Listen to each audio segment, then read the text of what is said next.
Olá, boa noite a todos. A gente está começando agora a live sobre a Escola Alemã de Cerveja, como a gente combinou durante toda essa semana. Essa é a semana da Escola Alemã. Então a gente separou esse dia, né, essa quinta-feira, 7 horas da noite, para poder encontrar com vocês e também para responder as perguntas que chegaram, né, durante a semana aqui. Eu vou começar primeiro falando um pouquinho sobre a questão das escolas cervejeiras, né? A gente sabe que são 4 escolas cervejeiras principalmente.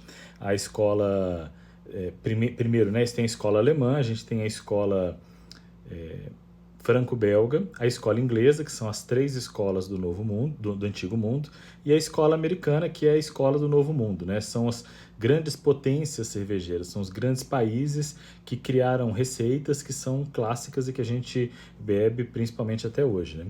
Então, a escola alemã é uma dessas 4 escolas que a gente trata e foi a que eu escolhi essa semana para a gente poder começar essa semana especial, trazendo aí informação desde segunda-feira com um monte de posts para todo mundo poder acompanhar. O que acontece na escola alemã? A característica dela principal é a questão do malte, o sabor do malte e o uso dos lúpulos nobres, né? Você tem um lúpulo Saaz, por exemplo, que é muito usado nas cervejas Pilsen e essa mistura acabou tornando essa cerveja uma cerveja clássica. Antes das cervejas alemãs, você tinha cervejas inglesas, que são cervejas, na verdade, de alta fermentação, e as cervejas alemãs, eles descobriram que era possível fazer cerveja em temperatura mais baixa. Eu vou diferenciar um pouquinho para vocês entenderem o que é a alta fermentação e o que é a baixa fermentação. Quando você está lá produzindo a cerveja, a levedura que vai entrar em contato com o açúcar do malte para poder produzir o álcool e o gás carbônico, deixar aquela cerveja com aquela sensação de frisante, né? Parece um espumante, naturalmente, que produz aquele gás carbônico naturalmente. Essa levedura, até a escola inglesa, até, né, as cervejas produzidas pela Inglaterra, essa levedura ela precisava de uma temperatura ambiente, que era em torno de 20 graus, que a gente chama de alta fermentação, e essa levedura, depois que ela processava o amido que está ali na produção da cerveja, a levedura ela subia, ela boiava, como se fosse uma espuma mesmo, mais pesada, e ela boia e deixa o líquido da cerveja por baixo. Então, o que os cervejeiros ingleses fazem até hoje? Eles tiram, né, essa levedura de cima e usam o líquido embaixo para poder fazer todas as suas cervejas, filtrar hoje em dia, enfim. Então, todo esse processo. No caso das cervejas alemãs, eles descobriram que se a cerveja ficasse ali, por exemplo, dentro de uma cava, né, e ficasse numa temperatura mais baixa, tinha alguma levedura ali que estava fazendo o mesmo processo sem precisar dessa temperatura mais alta. E o curioso desse processo é que depois que a cerveja ficava pronta, essa levedura, em vez dela ir para cima, como acontecia com as cervejas né, ale, as cervejas inglesas, essa levedura ia toda para o fundo da panela, digamos assim, ia toda para o fundo do tanque. Então a cerveja ficava por cima e essa levedura levava para o fundo do tanque todo o sedimento, ele fazia um sedimento no fundo. O que acontece nessa história é que quando a gente está produzindo aí uma cerveja, né, você tem que escolher qual é a levedura que você vai usar para você também usar a temperatura corretamente. Não adianta ser hoje em dia que eu pegar uma levedura que vai funcionar só numa temperatura mais baixa e colocar numa temperatura alta para poder falar sobre essa história. Então é bem complicado mesmo esse processo. Eu dei uma simplificada, falei de forma bem resumida para poder ajudar mesmo e poder tentar dar uma explicação. O que os alemães fizeram? Eles descobriram, por causa da guarda da cerveja em cavernas mais frias, né, nessa época, eles descobriram que tinha essa levedura que fazia cerveja do mesmo jeito, só que ela tinha alguns benefícios em relação às cervejas ale. Elas deixavam a cerveja mais cristalina, essa levedura deixava a cerveja com uma cor dourada, aproveitava, né, o malte alemão com essa levedura, deixava a cerveja com um tom dourado, um tom lindo, aquele tom claro que a gente está acostumado a ver da cerveja Pilsen, né, aquele amarelinho bonito. Ele vem todo desse processo que ajuda a deixar a cerveja muito limpa e muito cristalina. E aí eles começaram a fazer um monte de cerveja a partir disso.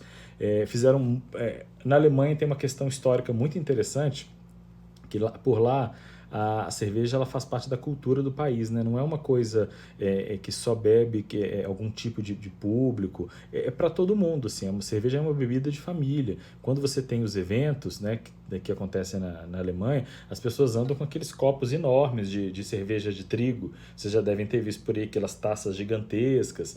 Então as pessoas ficam com essas taças na mão, em pé, participando de eventos. Isso é considerado normal. Hoje em dia, aqui, né, no Brasil, se a gente olhar uma pessoa andando com uma taça desse tipo, a coisa acaba se perdendo, né? Ninguém acompanha.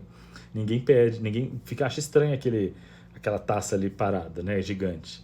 Mas, em resumo, né, essa questão toda desses elementos formaram com que o país tivesse uma cultura cervejeira muito bacana.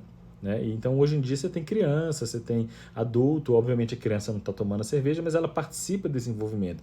Ela enxerga, quando ela vê o pai, por exemplo, bebendo uma cerveja, né, em casa, ela entende aquilo como parte do dia a dia da família. E não chega a ser um exemplo ruim pelo álcool, né? É uma questão bem educacional e bem cultural mesmo do país. Né?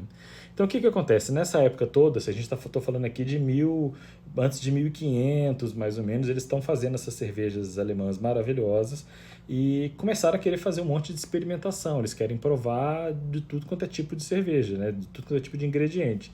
Eles começaram, então, a usar coisa demais na cerveja, né? Porque você imagina, a cerveja que era considerada uma bebida límpida, uma bebida clara, uma bebida que era feita com água fervida, ou seja, numa situação aí antes de 1500, você tem que pensar que você tem um monte de lugar, um monte de cidadezinha que não tem água potável, então a cerveja acaba sendo uma bebida para resolver esse tipo de coisa. Então você tem essa cerveja que era considerada uma bebida segura, e aí eles começam a fazer misturas e colocar coisas tipo cabeça de porco, restos de ossos, mistura ervas que às vezes as ervas geravam algum resquício venenoso. E isso começou a trazer problema para a cerveja, ela começou a ser muito misturada.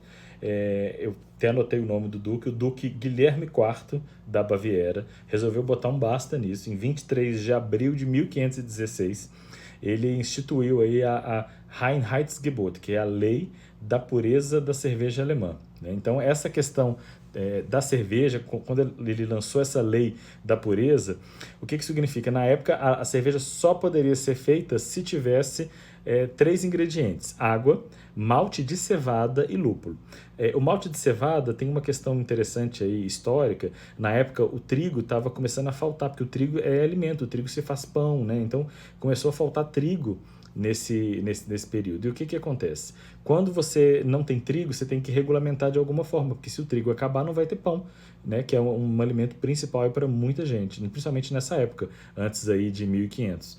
Então, ele bloqueou o uso do trigo nessa época, então a cerveja só podia ter água, malte de cevada e lúpulo. E se deve perguntar assim, poxa, mas não tem aí a levedura, né? Eles descobriram tanta levedura de baixa fermentação, de alta fermentação? Não tem. Nessa época, a gente hoje fala como levedura, mas nessa época a levedura ainda não era conhecida, formalmente conhecida, né? Eles entendiam que acontecia um processo ali na fabricação da cerveja, mas ela não era conhecida como levedura, por isso que não tinha aí a questão da levedura propriamente dita, né? E isso já tem o quê? 506 anos, né? Então você imagina, essa lei da pureza durou muito tempo, até que ela foi revogada, mas as cervejas alemãs, elas seguem bastante essa questão de usar poucos ingredientes, mas ingredientes aí de qualidade, o que eles chamam de lúpulos nobres, e conseguir extrair com esses ingredientes uma infinidade de sabor, de cor. As cervejas alemãs, elas têm vários estilos, eu vou falar deles daqui a pouquinho. Antes eu vou falar um pouquinho da criação da Oktoberfest. Quem acompanhou os posts aí durante a semana já sabe um pouquinho como é que a Oktoberfest subiu. Vou dar um resuminho aqui para quem não acompanhou. Ela foi criada, é a maior festa da cerveja do mundo. Assim, a Alemanha fica... Para quem gosta de muita gente fica ótima, para quem não gosta ela fica intransitável, principalmente a região de Munique, que fica bem cheia, muito turista, muito visitante. É uma festa que foi criada em 1810 para comemorar o casamento aí do Luís, que seria o Luís I, que ia virar o rei da Baviera, né? O rei da Bavária, que fica ali no sudeste da Alemanha. Ele criou essa festa, montou essa festa toda para poder comemorar esse casamento. E o pessoal gostou tanto da festa, que tinha muita cerveja, tinha corrida de cavalo, tinha um monte de coisa. Eles gostaram tanto dessa festa que ela acabou fazendo o maior sucesso e sendo repetida no ano seguinte.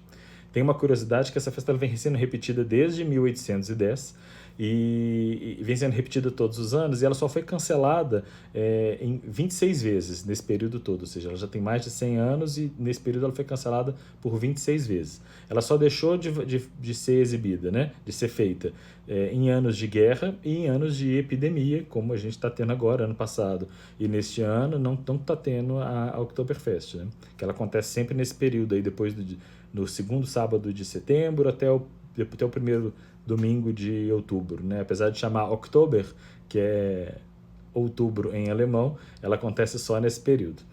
E aí o que acontece? Essa festa fez um sucesso, hoje em dia ela acontece em Munique, onde tem o mesmo lugar onde foi feita a festa anterior, só que hoje você tem 14 tendas enormes, cada cervejaria ocupa uma tenda, eles vendem aqueles copões, assim, aqueles canecos de cerveja, as pessoas vão vestidas com roupas típicas da Alemanha, assim, realmente são 15 dias de muita festa, muita cerveja, muito pretzel, né, aquele pãozinho enrolado, assim, tem bastante, assim.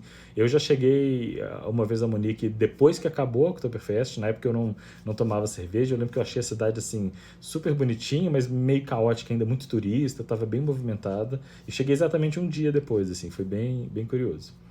E aí um pouquinho dos estilos, antes da gente chegar nos nossos estilos cervejeiros, só lembrando para quem está participando ao vivo, vocês podem mandar perguntas, né? Escrever, tem uma caixinha de perguntas que vocês podem colocar aqui para gente, e aí eu vou responder daqui a pouquinho, antes da gente encerrar a live. Já tem algumas perguntas que o pessoal mandou mais cedo, então eu consigo aqui fazer um equilíbrio para a gente fazer tudo dentro do nosso tempo aí, que eu previsto que era de 20, 30 minutinhos para a nossa live. O que acontece? A gente tem alguns estilos de cerveja, os alemães, né? Tem inclusive várias brigas entre os próprios alemães, porque o que aconteceu? Eles criaram uma cerveja que era a Pilsen, que é uma cerveja linda, fácil de beber, dourada, baixo teor alcoólico, né? Uma espuma cremosa, branquinha, aquele lúpulo, aquele cheiro diferente, que era um lúpulo que eles não usavam antes, então você tem um aroma diferente na cerveja, e essa Pilsen fez muito sucesso ali na Alemanha. O que aconteceu a partir disso? Cada região da Alemanha quis criar a sua própria Pilsen.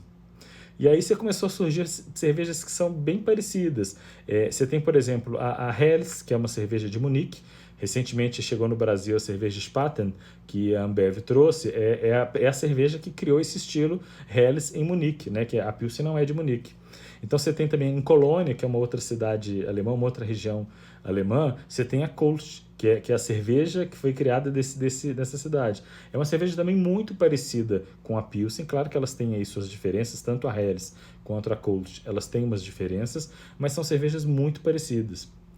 Cada um queria ter um pouquinho aí do sucesso da Pilsen, usando, claro, a sua receita local. Então essas são cervejas mais, em resumo, são cervejas amarelas ou douradas, né? Como a gente fala. Você tem também as cervejas avermelhadas, quase marronzadas, que são as Bocks, né? Você tem Bock, Doppelbock. A cerveja do estilo Bock, aqui no Brasil, para quem tem mais de 30, deve lembrar aí de uma campanha antiga que grudava na cabeça, a musiquinha da Kaiser Bock, né? Foi o primeiro estilo de cerveja diferente, inclusive, que foi lançado no Brasil, uma tentativa aí de diversificar os estilos, né? Ela foi lançada no inverno, na época, porque é uma cerveja que tem um teor alcoólico mais alto, bem mais alto, e o sabor dela é muito encorpado. E tem uma coisa legal nessa cerveja, porque pela técnica que ela é feita, acontece um processo muito rico aí.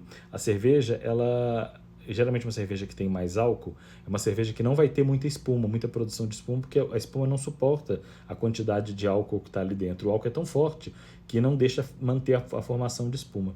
E nas cervejas desse estilo Bock, a espuma continua ali bonita. Ela é tecnicamente tão detalhada e tão bem feita que você consegue manter uma espuma sem usar nenhum tipo de adjunto, usar um pouco de aveia, como acontece hoje em dia, né? Algumas cervejas querem deixar uma espuma mais cremosa, põe um pouquinho de aveia na hora de fazer a receita. Então, nessa questão toda da espuma, a Bock ela é excepcional, assim. É um tipo de cerveja bem bacana e é muito bonita. Uma cerveja, aquele vermelho forte, quase para o marrom mesmo. Um Bonina aí, vamos dizer assim, para quem é mais velho sabe dessa cor, né? Bonina ou Bordeaux, né? Para quem está acostumado com vinho. Então, esse é o tipo de cerveja vermelha, nas avermelhadas. E os alemães também têm as cervejas escuras, né, que são as cervejas tipo a Schwarzbier, que é uma cerveja maravilhosa porque é uma cerveja leve. Diferentemente das cervejas escuras que a gente conhece hoje em dia, ela não tem gosto de cacau, ela não tem gosto de chocolate, ela não tem aroma de café. É uma cerveja simplesmente, ela lembra uma lager, só que ela é feita com malte torrado e por isso ela fica escura, né? É o tom do malte que deixa a cerveja escura. Só que ao mesmo tempo ela é completamente leve, completamente refrescante, ou seja, é uma cerveja muito boa para beber e muito fácil para poder beber. É uma cerveja assim, é difícil de achar aqui no Brasil, você não tem muitas cervejarias que fazem, é uma pena, é um dos estilos que eu mais gosto, assim, o que eu já tomei até hoje, eu achei bem gostoso, bem refrescante, e tem aquela pegada do torrado que ajuda muito quando você quer harmonizar com petisco com carne, né? Esse torrado, esse tostado com o tostado da carne é uma coisa que combina muito bem, assim, então é uma pena não ter mais cerveja desse estilo, né? Então, dessas três também você tem, além dessas três que são as de cevada, você tem também uma subcategoria, digamos assim, que são as cervejas de trigo, né? E aí você tem a Weiss, que é a mais famosa, que é feita com trigo, trigo e cevada. Todas as cervejas de trigo elas têm um pouquinho de cevada, mas você tem a Weiss, que é de trigo, aquela amarela, ela chega a ser turva, né? Ela é tão densa a cerveja que você não vê transparência nela. Não é igual a Pilsen, que você bota na frente do seu olho e você consegue enxergar o outro lado do copo ou da taça. A de trigo não, ela é completamente turva, você não consegue enxergar nada além ali do copo. Você tem a Dunkel, ou Dunkel, que é a cerveja de trigo escura, né? Ela usa o malte um pouco mais tostado. É uma cerveja que eu pessoalmente também gosto muito. Ela tem um sabor bem acentuado, bem marcante, e tem um pouco do caramelizado do malte de cevada que é usado aí na mistura com o trigo, assim. Então deixa essa cerveja com um sabor bem bacana. É uma dica para quem gosta de hambúrguer, como eu. É uma cerveja perfeita para acompanhar um bom hambúrguer, tá? Fica delicioso. E tem também, assim como você tem a Bock, que é a versão muito alcoólica da cerveja alemã, você tem a Weizenbock, que é a cerveja de trigo, também numa versão muito alcoólica e também de um tom mais avermelhado. Então você tem essas duas questões assim. Em Berlim, você tem um outro tipo de cerveja, que é a cerveja que chama Berliner Weisse. É uma cerveja feita com trigo, ela é extremamente ácida. Para quem nunca tomou, recomendo assim, vai com calma, porque é uma cerveja muito ácida. A primeira vez que eu tomei, eu achei que eu estava bebendo vinagre. Depois você vai acostumando o paladar e vai entendendo o que aquela cerveja tem para acrescentar. Em Berlim, né, essa cerveja é uma cerveja muito consumida no verão, e lá eles adicionam um xarope de fruta, que eu acho uma pena, porque a cerveja em si ela é uma delícia. Mas lá eles servem essa cerveja com um xaropinho, você pode escolher qual das duas frutas que vão acompanhar. Tem uma verde, tem uma mais rosa, e aí você adiciona esse xarope na cerveja. Então ele é bem leve, assim, uma cerveja muito refrescante, geladinha, realmente, assim, para quem gosta de Berliner Weisse, é uma delícia. Se eu acostumei meu paladar com isso, acho que você também, um dia, se quiser tentar uma cerveja mais diferente, já tá aí, já passou pela cerveja clara, pela cerveja avermelhada, pela cerveja escura, é a hora de dar um passo aí no seu paladar, para evoluir seu paladar e tentar aí uma cerveja ácida. Quem sabe você já não gosta de cara, né? Não tem a mesma sensação que eu, que achei que era um vinagre, mas deu tudo certinho, assim, eu gostei bastante. Hoje em dia é um dos estilos que eu gosto de tomar. E sobre os estilos é isso, né, gente, que eu tinha para poder falar. Vou começar agora a responder algumas perguntas que já chegaram aqui. A primeira estão querendo saber qual que é a cerveja alemã mais alcoólica, né? Eu não falei sobre esse estilo durante a semana, porque na verdade ele é uma derivação dos estilos do Bock, né? Da família Bock de cervejas. Você tem a Bock já é uma cerveja com muito álcool. Você tem um estilo que chama Doppelbock, que é como se fosse duplo Bock, né? É uma cerveja que tem mais álcool, mais malte, ou seja, ela é bem mais forte, bem mais encorpada. E o que os alemães fizeram? Eles falaram, não, a gente quer mais álcool ainda.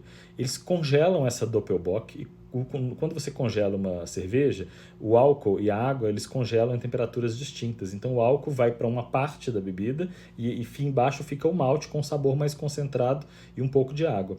Então o que acontece? Quando isso congela, você tira mesmo, depois que congelou, você arranca fora a parte da água que vai subir, diferentemente do álcool, ou vai descer, agora eu não me lembro bem, mas ela tem uma alteração física e você consegue tirar, arrancar isso da cerveja, e quando ela descongela, você tem ali um malte concentrado e um álcool concentrado. Então isso você aumenta a quantidade de álcool por volume porque você retirou água dessa cerveja. Então essa cerveja é Ice Bock. É como se fosse, não escreve igual o inglês, mas é como se fosse ice, de gelo, bock, que é a cerveja com álcool. É como se você congelasse uma bock, que é a expressão e a técnica usada para fazer uma ice bock.